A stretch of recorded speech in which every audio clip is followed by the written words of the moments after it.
우리 예배 가운데 함께 주님께 박수와 명을 돌리겠습니다. 할렐루야.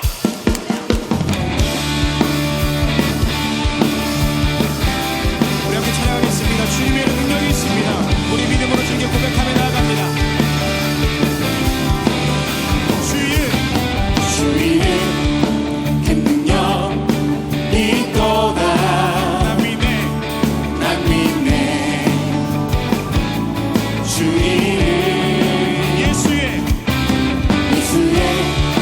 그 이름 부를 때 새 생각 얻었네.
할렐루야.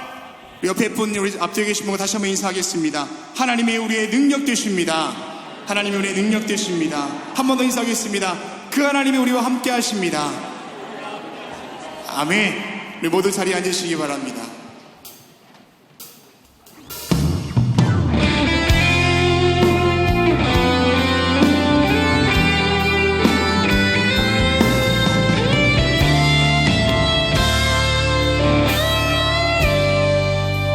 날이 저물어 갈 때, 우리 저물어 갈 때, 빈들에서 걸을 때, 그때가 하나님의 때.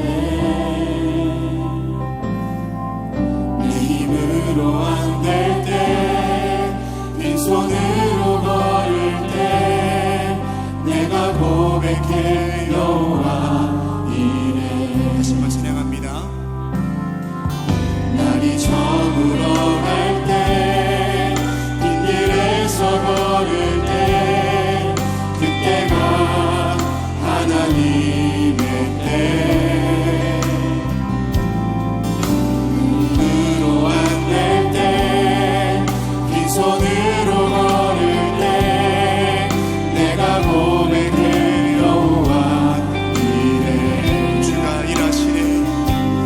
주가 일하시네, 주가 일하시네, 주께 아끼지 않는 자에게. 주가 일하시네, 주가 일하시네, 주의 화려 없는 자에게. 우리 모인 이곳에, 우리 모인 이곳에 주님 함께 계시네. 누리네 아버지 은혜.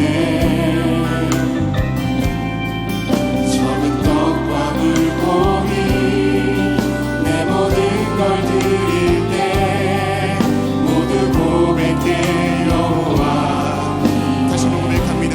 우리 모인 이곳에, 우리 모인 이곳에 주님 함께 계시네. 누리네 아버지 은혜. 주님 그렇습니다. 적은 떡과 물고기 내 모든 걸 드릴 때, 모두 고백해 여호와. 우리 믿음으로 고백합니다. 주가 일하시네. 주가 일하시네, 주가 일하시네, 주께 아끼지 않는 자에게. 주가 일하시네,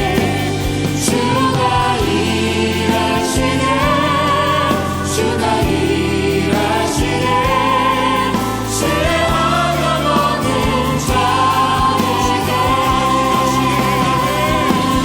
주가 일하시네, 주가 일하시네, 주께 아끼지 않는 자에게. 우리 주님이 일하십니다. 할렐루야. 주가 일하시네, 주가 일하시네, 주의 화려 없는 자에게. 오늘 모세는 이스라엘 백성에게 이 얘기하는 겁니다. 말씀 기억해라. 근데 말씀 안에 어떤 것을 기억해야 될까요? 어떤 것을 잊지 말아야 살까요? 기억해야 될 것과 잊지 말아야 할 것이 뭘까요? 이거 기억하고 잊지 말아야만 이 땅에 살면서 하나님이 주시는 아름다운 축복, 땅에 기름진 것을 누리고 저 하나님 나라에 가서는 신령한 복을 누리는 삶이 되는데, 구체적으로 모세가 어떤 것을 기억하고 잊지 말아야 할 것을 말씀하실까요? 본문을 통해서 몇 가지로 함께 말씀을 나누며 은혜 받기를 원합니다. 첫째는 하나님이 누구인가를 기억하라는 겁니다. 하나님 누구인가를. 신명기 24장 18절 말씀을 보십시오. 너는 애굽에서 종되었던 일과 내 하나님 여호와께서 너를 거기에서 속량하신 것을 기억하라. 이러므로 내가 내게 이 일을 행하리라 명령하노라. 하나님께서 이스라엘 백성을 위하여 하셨던 일을 기억하라는 겁니다. 오늘 본문의 말씀을 보면, 앞에 말씀을 보면 객이나 고아나 그리고 나그네와 가난한 사람들에게 대하여 어떻게 하라고 하는 말씀이 있지만, 이거보다 더 하시고자 하는 말씀은 우리가 말씀하신 것은 하나님이 어떤 분인가를 기억하라는 겁니다. 여러분, 이스라엘 백성을 가만히 보십시오. 이스라엘 백성이 애굽에 종살이할 때 그들은 하나님께를 알았지만 하나님을 만나본 적이 없고 경험한 적이 없습니다. 하나님이 어떤 분인가 알지 못합니다. 다만 그들이 알고 있었던 것은 저들의 조상의 하나님, 구조로 내려오는 조상의 하나님만 알고 있었습니다. 그러기에 모세가 하나님의 부르심을 받아서 저 이스라엘 백성을 출애굽하려고 할 때 모세가 출애굽기 13장의 말씀을 보면 이렇게 하나님께 3장 13절 말씀에 묻지 않습니까? 모세가 하나님께 이르되 아뢰되 내가 이스라엘 자손에게 가서 이르기를 너희의 조상의 하나님이 나를 너희에게 보내셨다 하면 그들이 내게 묻기를 그의 이름이 무엇이냐 하리니 내가 무엇이라고 그들에게 말하리이까. 하나님의 이름을 물을 때에 내가 너희를 구원하러 왔다고 얘기했을 때 이스라엘 백성이 야 네가 믿는 하나님, 우리 조상이 믿던 하나님이 누구냐 도대체 물으면 내가 뭐라고 말씀해야 됩니까? 라고 묻는 겁니다. 그러니까 하나님에 대한 인식이, 하나님에 대한 경험이 전무했다는 거죠. 여러분, 우리 하나님 알잖아요. 다 안다는 것은 히브리어로 야다라고 하는 건데, 야다라는 개념은 뭐예요? 체험된 하나님 얘기예요. 익스피리언스라는 거예요. 이 하나님을 아는 사람은 내가 하나님을 안다고 얘기하는 겁니다. 근데 우리가 안다고 하는 것은 뭐예요? 그냥 난리지, 지식으로 아는 하나님, 천지를 창조하자. 하나님은 창조주의야. 이 이스라엘 백성이 가졌던 하나님의 개념이 그런 개념이라는 겁니다. 아, 우리 조상과 함께 했지. 우리 조상이 믿었던 하나님. 그런데 하나님이 이스라엘 백성을 출애굽하여 광야에 40년 동안 저들을 하나님께서 인도해 주십니다. 그리고 하나님이 어떤 분이신가를 깨닫게 하시고 하나님이 누구신가를 알게 해 주십니다. 저들이 전쟁 가운데 있을 때에 전쟁은 하나님께 속한 것이요라고 얘기하며 전쟁을 통하여 하나님이 승리를 경험했을 때 하나님 뭐라고 얘기합니까? 아, 우리 하나님은 여호와 니시 하는 거예요. 아, 승리의 하나님이시지. 내가 육신의 질병을 통하여 고생할 때에 하나님은 우리의 육신의 질병을 고쳐주시면서 그것을 경험한 이스라엘 백성이 고백하기를 아, 내가 믿는 하나님은 여호와 라파. 더 나아가 저들의 마음속에 평화가 없을 때에 하나님은 저들의 마음속에 평화를 주시고 평화의 삶으로 인도해 주실 때 이스라엘 백성이 고백합니다. 나의 하나님은 여호와 샬롬.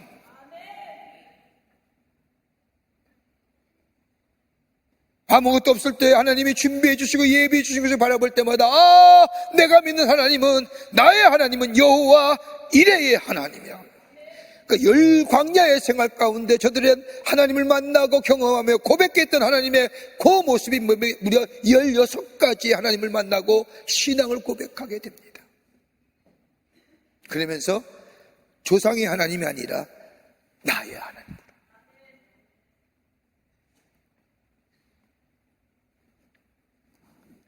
이렇게 하나님이 어떤 분이신가를 저들에게 가르치기 위해서는 다름이 아니라 이제 이스라엘 백성이 가나안 땅에 들어가게 됩니다.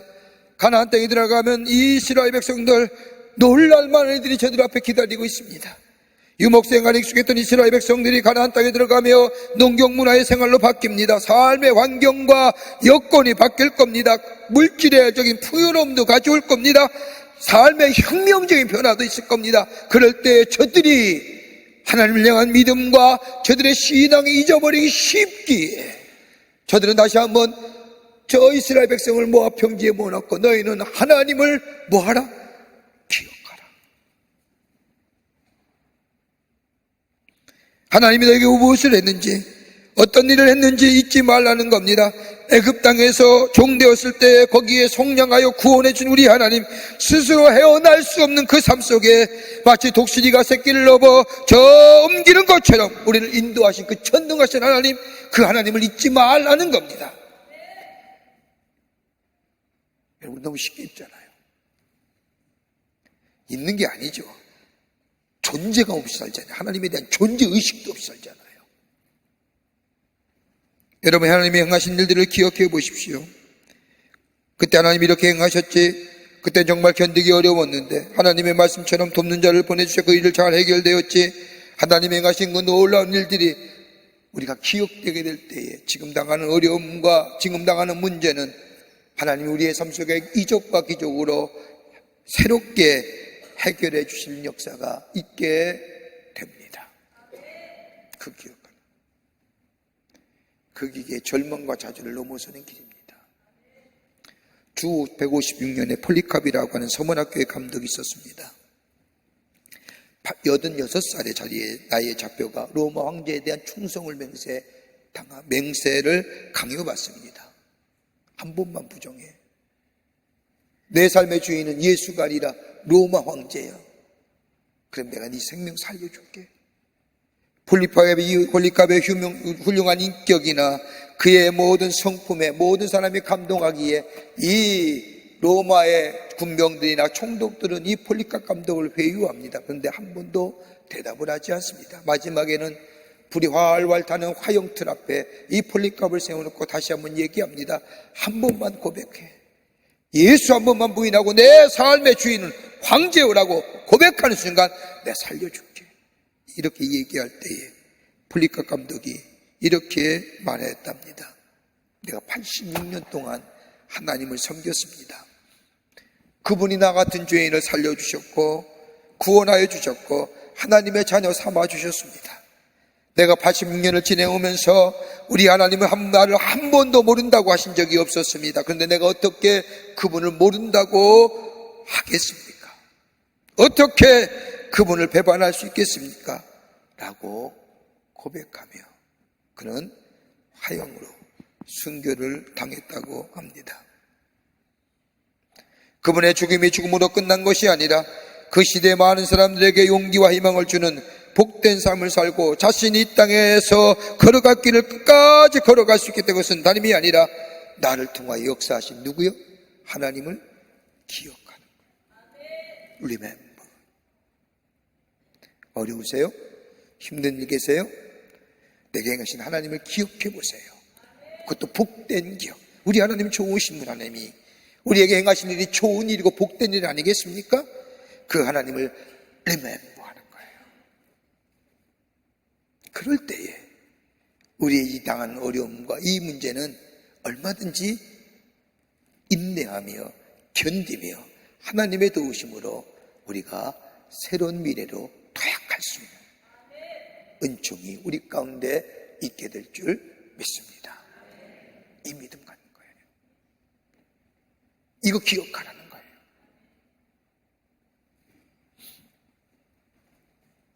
두 번째는 내가 누구인가를 기억하라는 겁니다.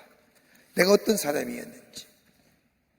신명기 24장 22절의 말씀을 보면 너는 애굽 땅 종되었던 것을 기억하라라고 말씀하실 뿐만 아니라 그 뒤에 말씀을 보면 나그네와 고아와 객과 이렇게 계속해서 반복적인 어구를 통해서 우리에게 강조하는 이야기가 나옵니다. 너 애굽의 종되었던 기억해라. 너 객과 나그네와 너 과부와 고아와 계속해서 반복으로 사용합니다. 여러분 가만 보세요. 이스라엘 백성에서의 애굽은 절망 그 자체입니다.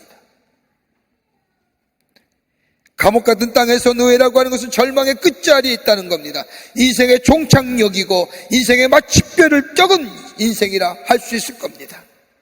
여러분 다른 사람을 향해서 여러 가지 많은 이야기를 할 수 있습니다. 욕도 하고 하지만 여러분 하지 말아야 할 것이지요. 이 말은 절대 하지 말아야 됩니다. 너 인생 끝이야 이거 아니고 네 인생 끝난 인생이야 이건 하는 거 아닙니다.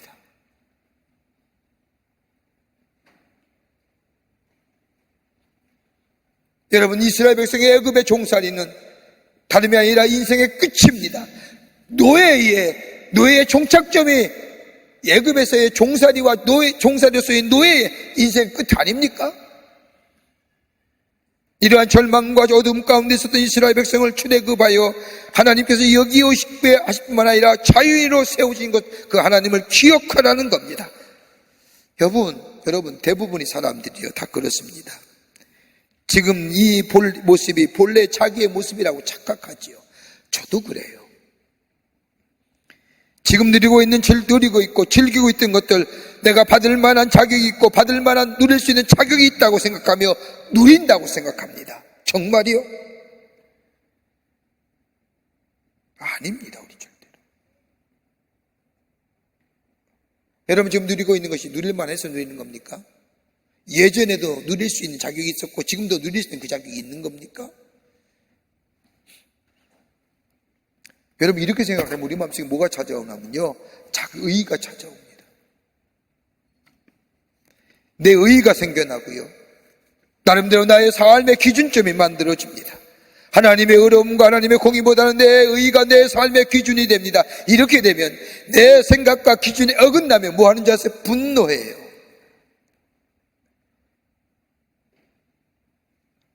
내 의의가 다른 사람이 있으면 다른 사람에 대하여 정죄하며 더 나아가 나와 다르다는 이유 때문에 다른 사람을 향하여 독소를 서슴지 않고 퍼붓게 됩니다. 이걸 성경은 뭐라고 얘기합니까? 교만이라고 얘기합니다. 교만은 뭐예요? 패망의 선봉입니다. 넘어짐의 앞잡이입니다. 망한다는 겁니다. 이 교만은 하나님이 나에게 행하신 일들은 사라지게 하시고 내게 했던 게 내가 잘했던 걸로 나로 가득 채워지게 합니다. 그리고 내 의의가 드러나게 만들어 줍니다. 여러분 오늘 본문의 말씀을 보세요. 이스라엘 백성 노예 생활한 지 40년이 지났습니다. 이제 노예가 아닙니다. 하나님의 보신 은혜를 잊어버리고 지금 누리고 있는 자유와 축복이 마치 자신들에 의해서 이루어진 것이라고 생각하는 이스라엘 백성들을 향하여 하나님은 야, 너 지난날에 애굽 땅에서 종되었던 거 생각해봐라. 그거 기억하라. 잊지 말고 기억하라는 거예요.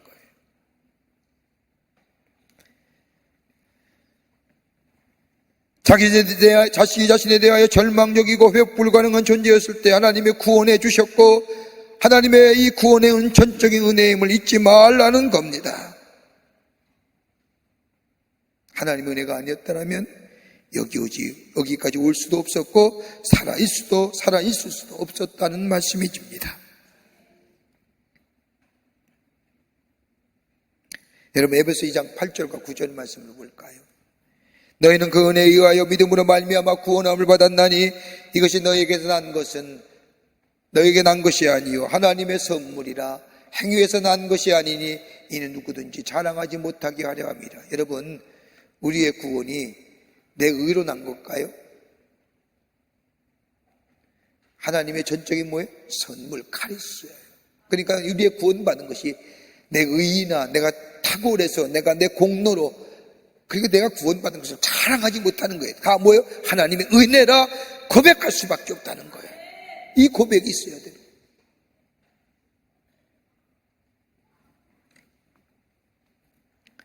하나님이 하신 것인가요? 여러분 베드로 보세요.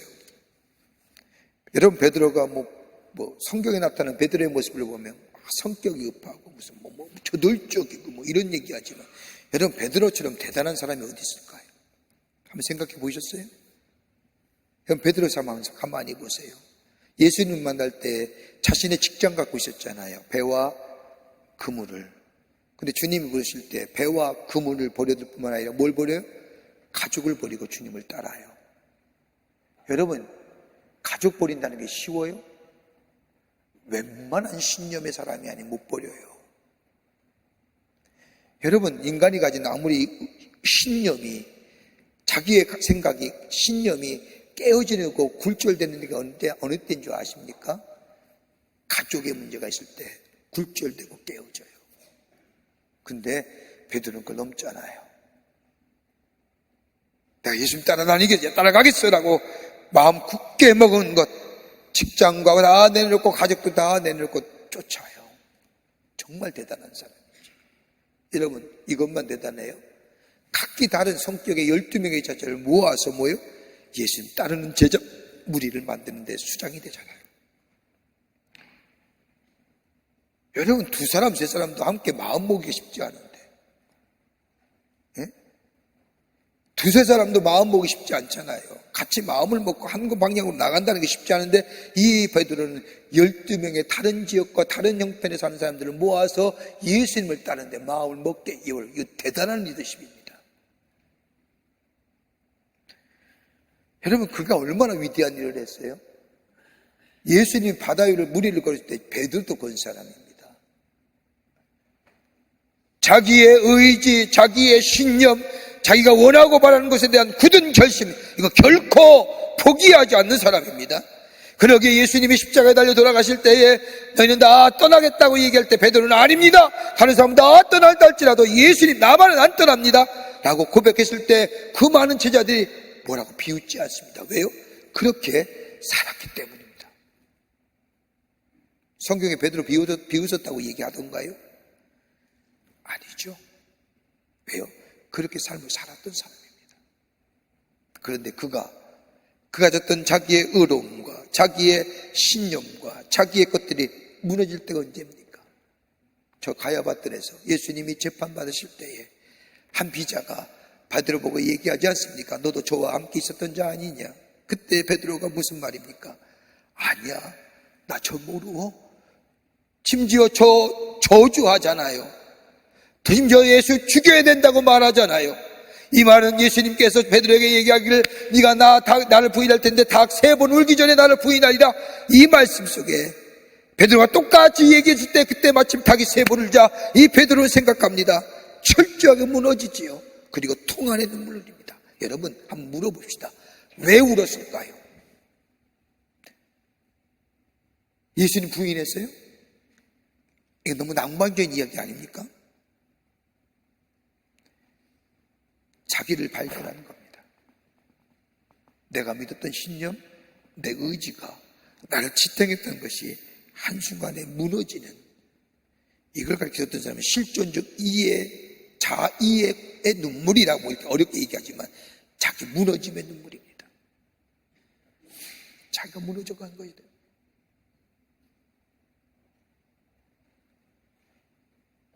믿을 만한 게 못 되는구나. 내 신념, 내 의지, 내 의, 이거 믿을 만한 거 못 되는구나. 이건 내가 믿을 만한 거 사왔는데 이거 아니구나. 그래서 눈물이 있는 거예요. 그런 후에 예수님 부활하셨다는 얘기 듣고도 예수님 만나지 않고 고향으로 낙향하지요.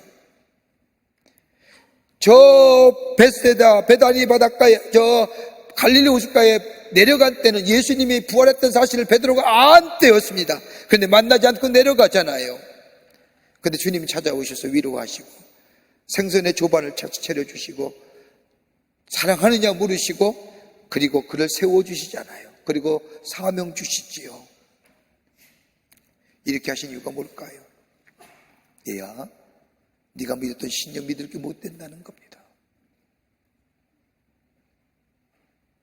네가 가졌던 물질 믿을 거 못 된다는 겁니다.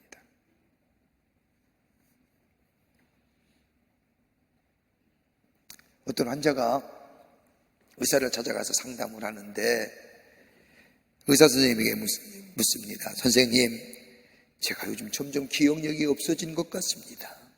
이렇게 묻자 이 의사 선생님이 천하의 명답을 내십니다. 선생님, 언제는 머리가 좋으셨는지요? 좋으셨어요? 여러분, 원래 우리 본래 좀 시원치 않은 사람들은 아니었나요? 한번 생각해 보십시오. 내가 배운 지식의 껍질 한번 벗고요, 학력의 껍데기 벗고, 물질의 껍데기 벗고, 나름대로 가졌던 고향의 껍데기 벗고 하면 어떨까요? 다 똑같아요.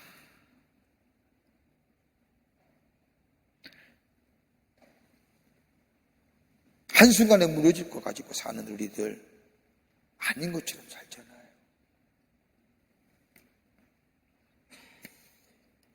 이거 의지하지 말라는 거예요.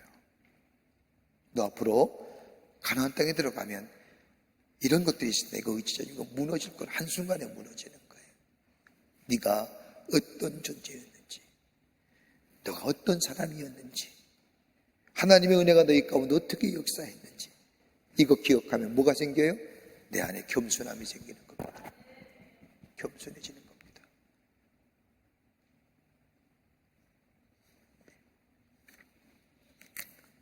잊어버리지 말 것, 내가 어떤 사람이었는지. 고민했었잖아요. 죄책감 때문에 얼마나 고민했어요. 죄의 문제 해결하지 않고 얼마나 고민했습니까? 여러분, 이것 때문에 심란하지 않았습니까? 그런데 하나님 우리를 구원해 주셨잖아요. 죄의 문제는 해결해 주셨잖아요. 하나님의 자녀로 삼으셨잖아요. 내게 하나님의 약속해 주셨잖아요. 이게 내 공로입니까? 내 의지입니까? 아니에요. 하나님의 선물이죠. 이거 기억할 거예요. 아하, 내가 그때 그랬지. 이럴 때 내가 낮아짐이 있고요. 다른 사람을 섬길 수 있는 존재가 되고요.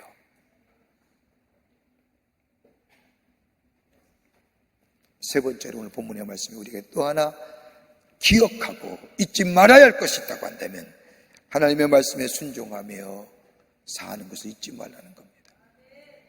하나님께 순종하며 사는. 오늘 본문의 말씀을 보십시오. 24장 18절의 말씀을 보면 너는 애굽에서 종되었던 일과 내 하나님 여호와께서 너를 거기서 속량하신 것을 기억하라. 이러므로 내가 내게 이 일을 행하라 명령하노라. 하나님이 누구시며 내가 어떤 사람이었고 내게 행하신 하나님이 어떤 분이었던 것을 그리고 내가 받은 은혜가 무엇인가를 아는 이스라엘이여 내가 내게 명령하고 내가 내게 기억하고 잊지 말할 것이다 한다면 이 말씀에 대해 순종하는 그대로 행하라는 겁니다. 뭘 행해요? 그 앞절 말씀이 있습니다. 24장 19절과 22절 말씀입니다. 내가 밭에 가서 곡식을 벨 때에 그 한 못을 밭에 잊어버렸거든 다시 가져오지 말고 나그네와 고아와 가부를 위하여 남겨두라. 그리하면 내 하나님 여호와께서 내 손으로 하는 모든 일에 복을 내리시리라. 내가 감나한 나무를 떤 후에 그 가지를 다시 살피지 말고 그 남은 것은 객과 가무와 고아를 위하여 남겨두라. 그리하면 내가 포도원에 포도를 딴 후에 그 남은 것을 다시 따지 말고 객과 고아와 가부를 위하여 남겨두라. 넌 애굽 땅에서 종되었던 것을 기억하라. 이러므로 내가 내게 이 일을 행하라 명령하노라.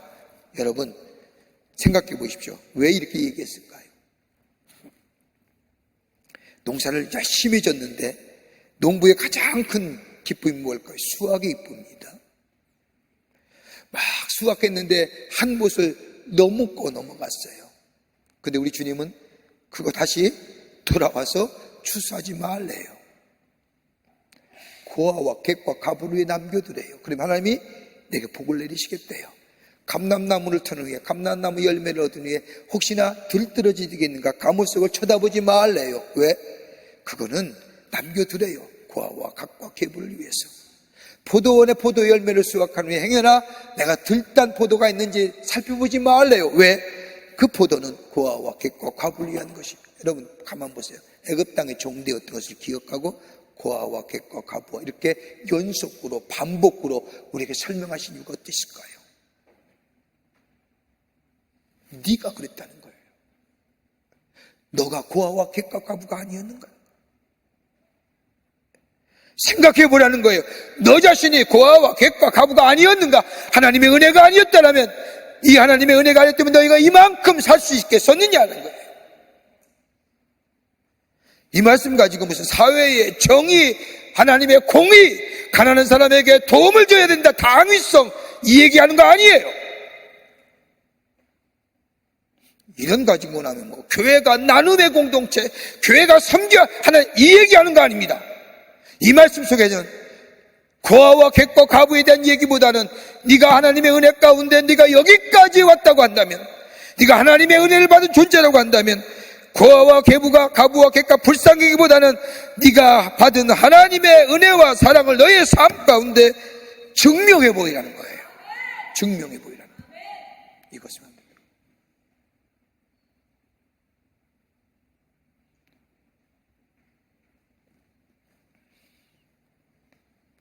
실천하고 증명하며 고백하는 삶 살라는 거예요.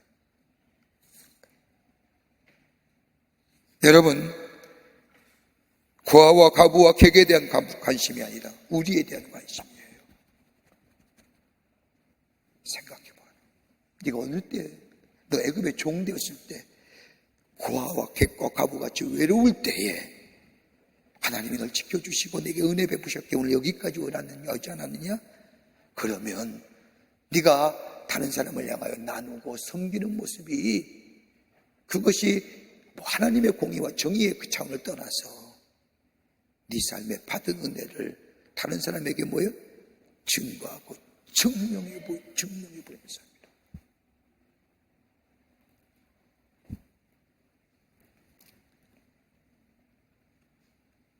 여러분, 경주에 가면 채부잣집이 있죠?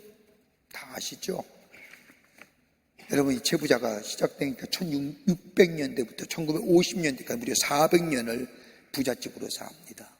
1950년대에 이 최씨 가문의 재산을 다 정리하여 영남대학에 기부한 후에 이 집이 역사 속으로 사라졌죠. 여러분, 부가 400년 동안 유지했던 이유가 뭘까요? 저는 이분의 책을 읽으면서 참 감동이 됐는데, 여기 이 가문이 갖는 철칙이 6가지가 있었답니다. 하나는 뭐냐? 진사 이상의 벼슬은 하지 말아라. 두 번째는 만석 이상의 재산을 모으지 말라. 세 번째는 찾아오는 과객을 후하게 대하라. 네 번째는 흉년의 남의 논과 밭 사들이지 말라. 다섯 번째는 이 집에 시집온 며느리는 3년 동안 무명옷 입어라. 여섯 번째는 사방의 백리 안에 굶어 죽는 사람이 없도록 하라. 여러분, 부자가 가장 중요하게 여기는 게 뭘까요? 돈 아닙니까? 돈 나가는 겁니다. 그런데 이 집은 돈이 아니라 물질이 문제가 아니라 사람이 문제입니다. 이게 최씨 가문이 부자로 400년의 긴 세월을 유지할 수 있는 비결입니다.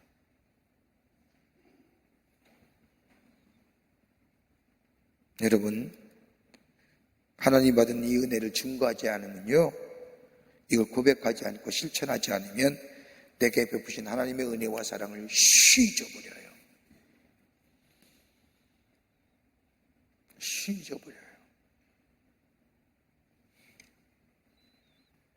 이 말씀에 순종하며 살면 그 하나님의 은혜가 내게 새록새록 생각나고 그 안에 감사가 있게 되고 그 감사가 나의 삶에 모여 엔돌핀으로 삶의 활력을 주고 내 삶에 살아가는 의미와 가치를 주실 뿐 아니라 새로운 목표를 향하여 나아가게끔 하는 원동력이 됩니다. 이거 기억하라는 거예요. 이거 잊지 말라는 겁니다. 어떤 거요? 하나님 누구인가를 기억하세요. 어려우세요? 문제가 많으세요? 하나님 기억하세요. 좋았던 기억, 복된 기억, 축복의 기회, 기억. 그뿐 아니라 내가 누구였던 것을 기억하세요. 내가 어떤 사람이었는지, 내가 받은 구원이 하나님의 선물이었다는 것을 고백하고, 그리고 내가 받은 은혜를 다른 사람에게 나눔으로 그 은혜를 증거할 수 있는 자들 때 하나님은 이 땅에 장구한 복을 주시고요, 하늘의 신령한 복을 우리에게 허락해 주십니다. 이런 복의 주인공 되는 여러분 되시기를 주의 이름으로 축원합니다. 하나님 감사합니다. 저희를 주께서 사랑해 주셔서 하나님의 자녀 삼으심에 감사합니다. 우리의 삶 이리 봐도 저리 봐도 하나님의 축복의 삶임을 고백하게 됩니다. 근데 우리의 부유함으로, 우리의 넉넉함으로, 우리의 풍성함으로 그 하나님의 은혜와 사랑을 잊어버릴까 두렵습니다.